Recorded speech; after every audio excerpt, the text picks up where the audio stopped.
Evangelho de João, capítulo de número 9, verso de número 1, diz assim: Ao passar Jesus viu um cego de nascença, e os seus discípulos lhe perguntaram: Mestre, quem pecou, este homem ou seus pais, para que ele nascesse cego? Disse Jesus: Nem ele nem seus pais pecaram, mas isto aconteceu para que a obra de Deus se manifestasse na vida dele. Amém? Feche os seus olhos. Pai, obrigado, Senhor, por esse momento precioso na Tua presença, aonde, Senhor, nós vimos, ó Pai, muitas coisas já serem ditas, ó Deus, aqui nessa manhã, e muitos ensinamentos, ó Deus, nós tivemos a oportunidade de aprender. Mas nada, Senhor, como a pregação da Tua palavra. O apóstolo Paulo, Deus, ele diz que a fé vem por ouvir a palavra de Deus. Então, ó Deus, alimenta-nos com fé, fortalece, Senhor, o nosso espiritual e nos abençoa, porque o Senhor é o nosso Deus. Oramos. Amém. Amém. Você pode aplaudir o Senhor?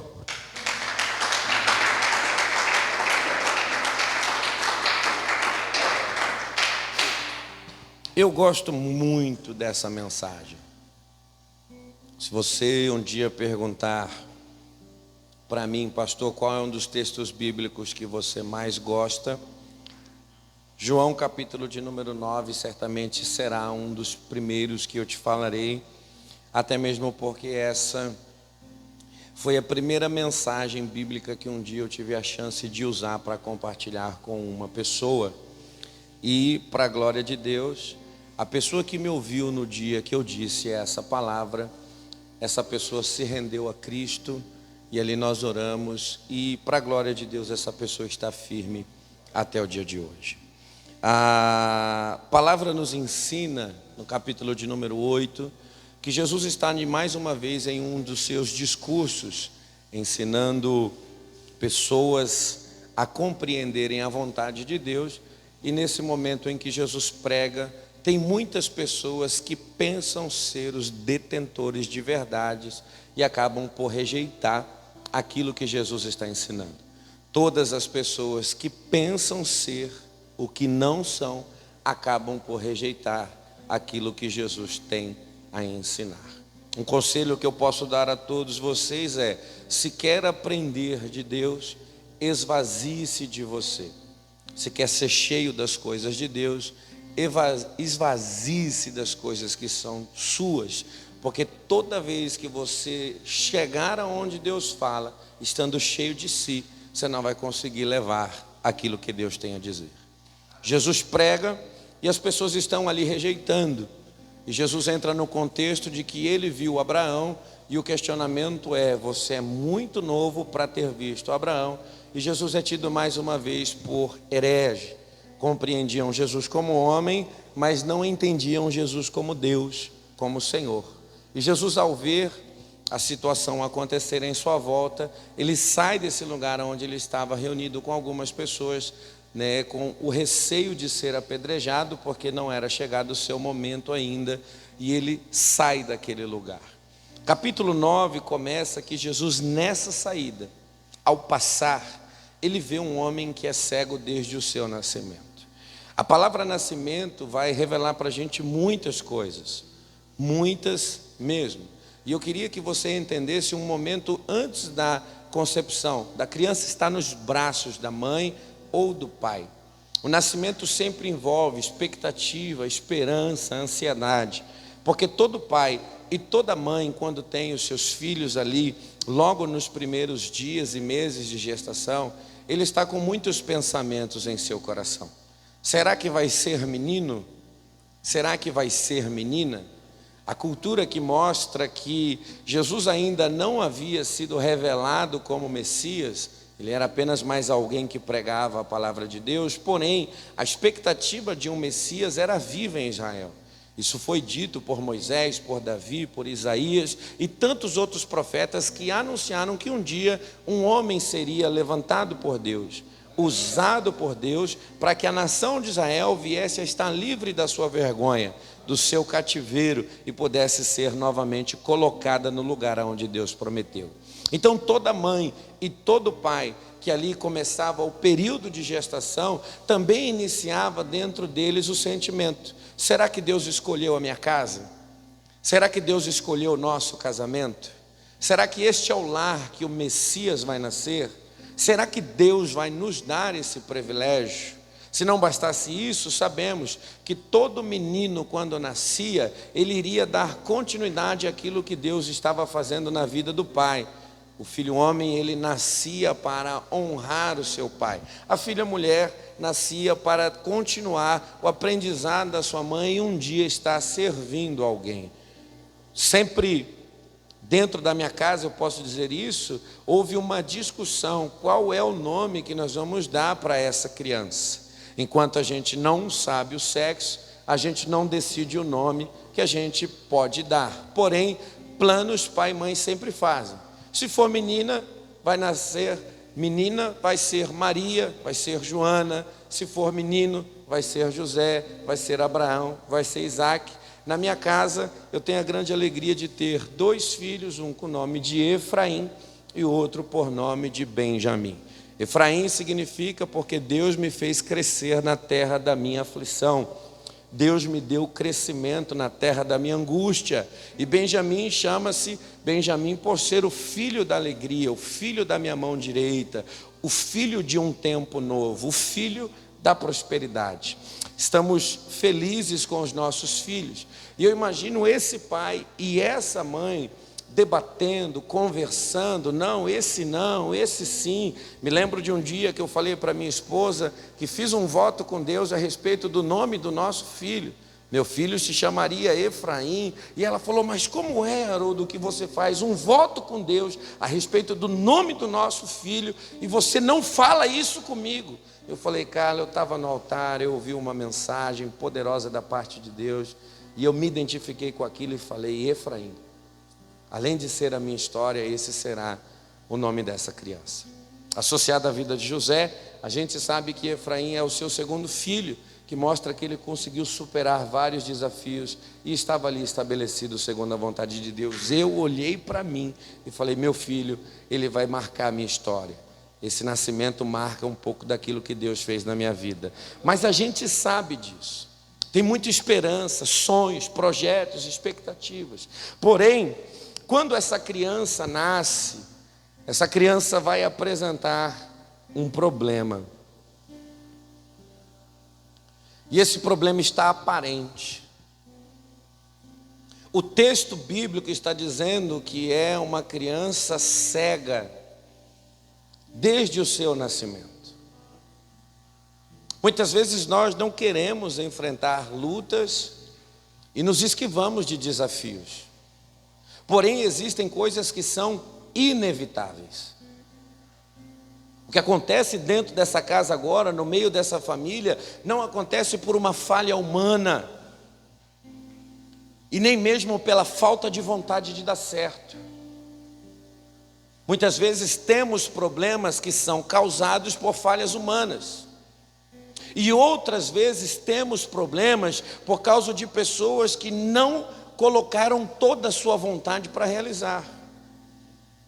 Mas o que mostra agora é algo que fugiu do controle, que está longe do alcance tanto do pai quanto da mãe, que revela que sonhos estão caindo por terra, que expectativas estão sendo frustradas, porque eles tinham todo um projeto. Mas o nascimento dessa criança vai revelar que nem tudo é segundo a nossa vontade, que nem tudo está no controle das nossas mãos. E para deixar essa história um pouco mais difícil ainda, esse é um lar que agora está marcado por ser um lar castigado por Deus, porque toda anomalia física, deficiência física, havia-se dentro da cultura de Israel, até mesmo por causa da lei, que lá em Levítico, Números, Deuteronômio está escrito que Deus pune o pecado do pai. até a terceira e quarta geração dos dele. Uma criança que nasce deficiente, ela acaba por revelar que alguém fez alguma coisa errada, que alguém se comportou mal aos olhos de Deus, que alguém fez aquilo que Deus não se satisfaz, que Deus não se agrada. Então, além de todo sonho desmoronar e cair por terra, existe também um problema. O que foi que nós fizemos para que Deus permitisse, ou para que Deus determinasse isso acontecer dentro da nossa casa, no meio da nossa família, no meio da nossa história? E eu ponho entre parênteses aqui: será que essa pergunta já não foi feita dentro da sua casa? Por que isso aconteceu conosco, com o nosso filho? Por que isso aconteceu dentro da gente? Por que Deus deixou isso acontecer com a gente? Então agora a gente tem um problema que quanto mais cresce, mais para fora ele vai. Porque enquanto você consegue esconder, irmão, tranquilo, o problema é quando vai tomando crescimento e não dá para você esconder mais. Então uma criança que nasce, que tem problema enquanto está no braço do pai e da mãe é uma coisa. O problema agora é que ele vai se tornar um menino, que vai brincar com outras crianças, que vai sair na calçada, que vai para o lado de fora. E todo mundo começa a ver e a enxergar que aquele menino tem problema na vista. Nasceu deficiente. Tinha tudo para ser perfeito, porém não é.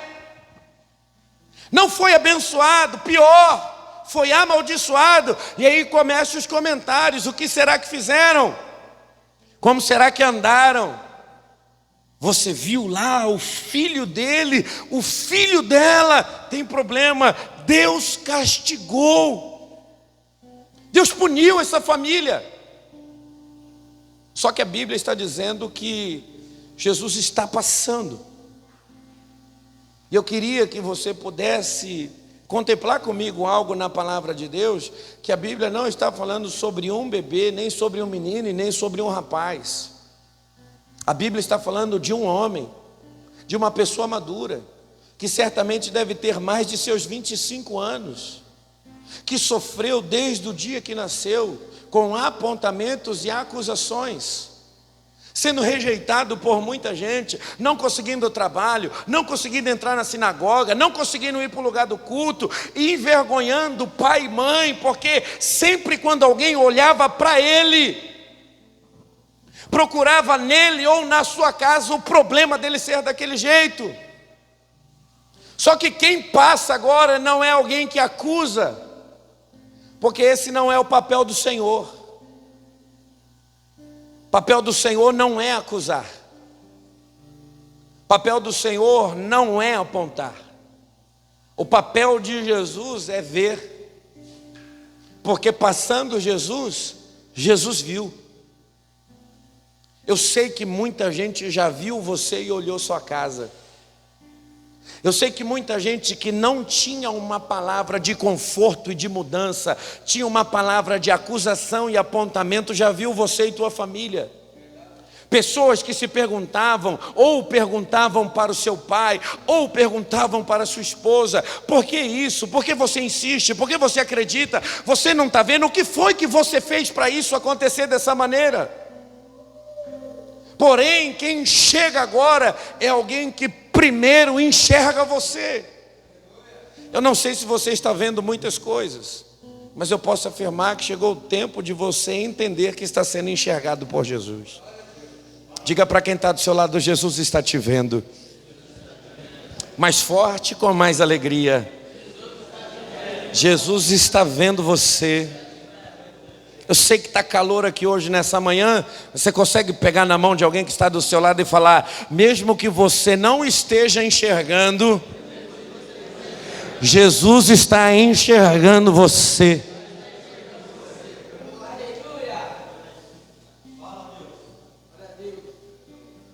Jesus está vendo. E os discípulos estão andando com ele e vem o mesmo pensamento de uma vida inteira: mestre, quem pecou, ele ou seus pais? para que ele pudesse estar nessa situação. As pessoas estão acostumadas a associar sofrimento com pecado. As pessoas estão acostumadas a associar sofrimento com erros. Mas aqui, desde o momento em que essa criança nasce, o sofrimento não está associado com o erro de ninguém. Jesus vai abrir a boca para falar a respeito desse homem. E tudo aquilo que Jesus vai falar é ao contrário de tudo aquilo que as pessoas estavam pensando. Primeiro, nem ele, nem seus pais pecaram. A primeira coisa que Jesus mostra é que esse sofrimento não é por causa de erros. Que esse sofrimento não é por causa de escolhas. Que esse sofrimento não é por causa de atitudes. Então tudo aquilo que o homem falava está caindo vou repetir isso aqui. Tudo aquilo que o homem pensava está caindo porque o sofrimento está associado ao erro. Mas Jesus está dizendo, não teve erro. Eu estou colocando a opinião humana a respeito desse homem por terra. Porque o homem durante a vida inteira pensou ser isso. Mas eu estou aqui para dizer que não é. Que isso, pastor, que o senhor está dizendo é, Deus está mudando a opinião do homem a teu respeito. Vou falar mais claro, para ver se você entende o que Deus está dizendo. Tem muita gente que há muito tempo dá opinião a teu respeito a partir daquilo que você está vivendo, procurando em você uma culpa, procurando em você um problema.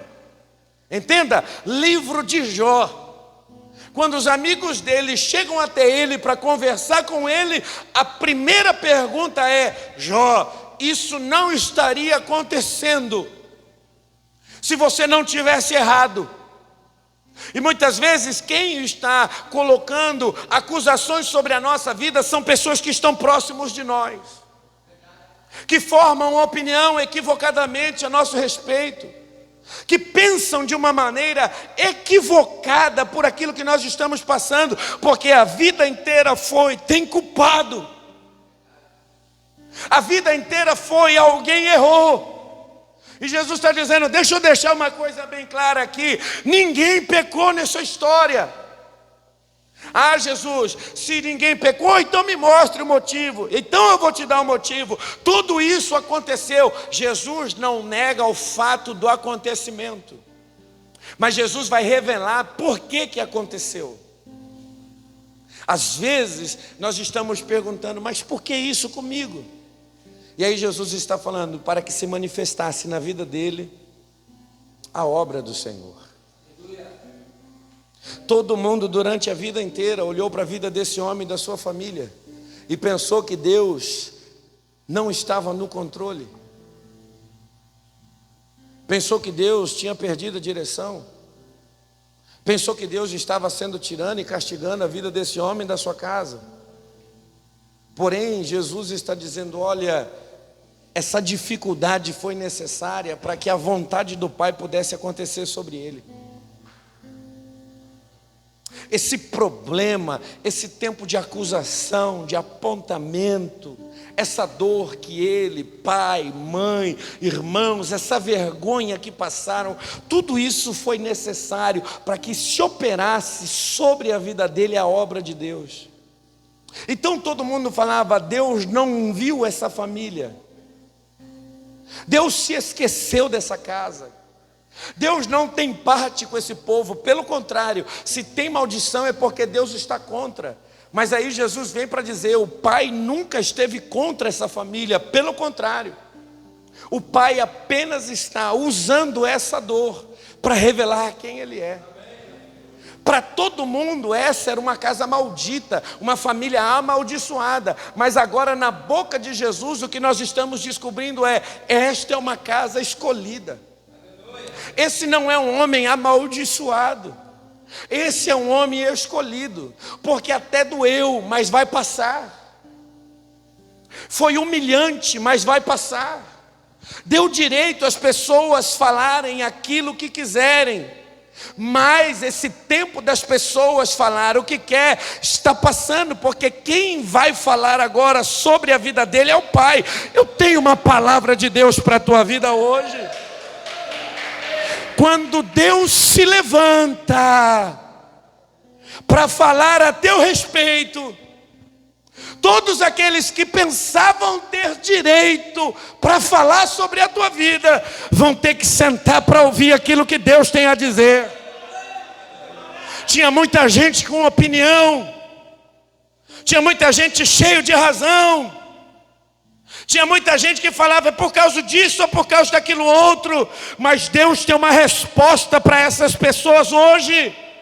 Deus tem uma resposta para você que se pergunta: Deus, por que eu preciso passar por isso? E Deus está falando: é porque eu tenho obra na tua vida, é porque eu tenho algo a fazer por você, é porque eu tenho poder para liberar sobre a tua história, é porque eu quero revelar quem eu sou. Só que a gente não quer dor, não quer sofrimento, não quer vergonha. A gente quer exaltação, mas exaltação está depois de um processo difícil. Não caiu maná em Canaã, mas quem estava caminhando no deserto viu maná descer do céu. Deixa eu te falar uma coisa, irmãos. Se eu quero ver Jesus andar sobre as águas, é preciso eu passar por um tempo de tempestade. Se eu quero ver, irmão, o poder de Deus sobre a doença, curando pessoas, libertando pessoas, é necessário a doença se manifestar. Mas dentre todas essas coisas, Deus é mais poderoso do que qualquer uma delas. Deus é poderoso para reverter qualquer situação. Porque eu aprendo com a palavra nascença e homem, já faz muito tempo que isso está durando. Mas Jesus viu e chegou para mudar as coisas. Não importa quanto tempo está durando o seu sofrimento. Não importa quanto tempo está durando a tua vergonha. Jesus te viu nessa manhã. Enxergou você, tua dor, a dor da tua casa, da tua família. E Ele se manifestou aqui hoje para dizer: o tempo da obra de Deus acontecer sobre você chegou. Pastor, vai ser fácil, vai ser moleza. Não vai, mas vai acontecer. Pastor, Jesus veio e vai mudar tudo. Vai precisar de um esforço seu, de uma dedicação sua. Mas se Jesus está presente, é porque a mudança chegou até a sua vida. Esse homem passou a vida inteira sendo vergonha, mas ele vai ir, vai se lavar, vai voltar, vai enxergar. E sabe uma coisa que acontece na vida dele? É ele voltar para o lugar de onde ele saiu.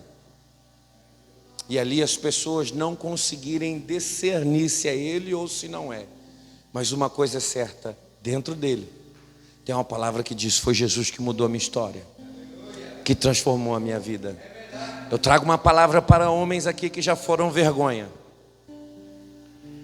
Eu trago uma palavra para homens aqui que já foram decepção.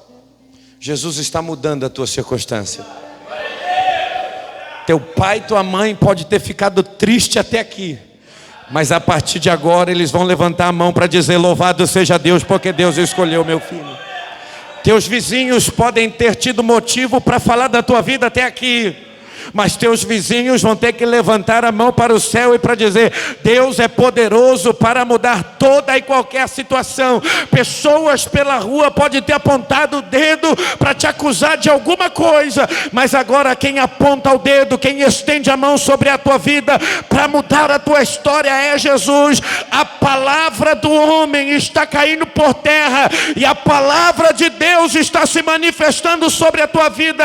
Eu profetizo que um tempo de vergonha e humilhação está acabando hoje para a glória de Deus, e um tempo de renovo, de transformação, de mudança, um tempo de exaltação está chegando para a vida daquele que acredita. acredita?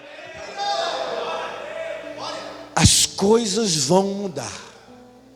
Você crê? Eu quero orar por você.